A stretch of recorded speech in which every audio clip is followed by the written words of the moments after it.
আসসালামু আলাইকুম বন্ধুরা, সবাই কেমন আছো? আশা করি সবাই অনেক ভালো আছো। আজকে তোমাদের একটা জিনিস দেখাবো, দেখো তোমরা। তারপরে আমি এই বিষয়গুলো আস্তে আস্তে বলবো আর তোমরা শুনতে থাকো। আর বিষয়গুলো কি, আজকে যে তোমাদেরকে একটা ভিডিওতে দেখাইতেছি, এটা হচ্ছে করলা গাছ।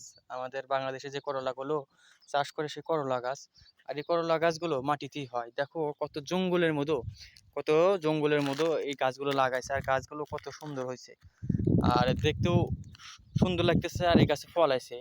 যদিও গাছটা ছোট হয় তবুও গাছে ফল আসার মানে গাছে ফুল আইছে।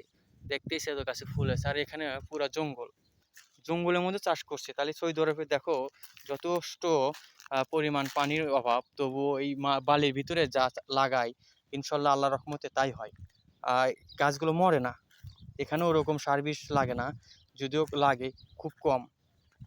তো বন্ধুরা, দেখতেই চাও কত জঙ্গলের মতো এই করলা গাছগুলো লাগাইছে।